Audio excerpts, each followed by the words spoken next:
Have you ever felt that you have no control over your senses? Don't worry, buddy. You are not the only one, so let's solve your problem. Today I want to talk about a fascinating concept called pratyahara.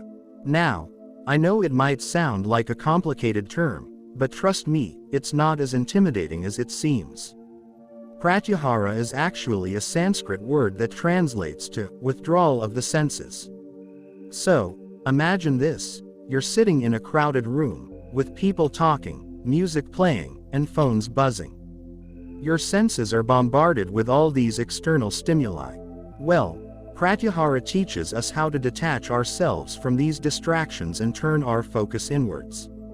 Now, why is this important? Well, in our fast-paced lives, we often find ourselves feeling overwhelmed or scattered. Pratyahara helps us regain control over our senses and find a sense of calm and peace within ourselves. It allows us to disconnect from the chaos around us and connect with our inner selves. So how do we practice pratyahara? One simple way is through meditation.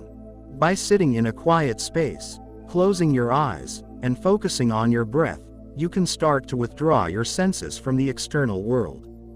You let go of the sounds, the sights, and the distractions, and instead turn your attention inward. Another way to practice pratyahara is through mindful activities like journaling or coloring. These activities help shift your focus away from the external world and bring it back to yourself.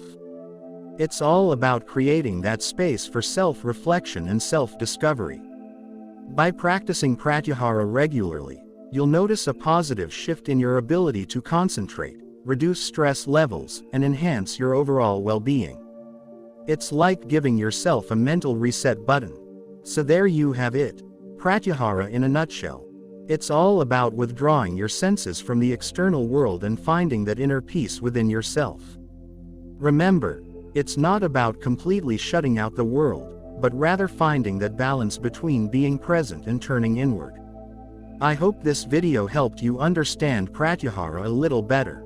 If you have any questions or want to share your experiences, feel free to leave a comment below. Don't forget to like and subscribe for more content like this. Thanks for watching, and I'll see you in the next video.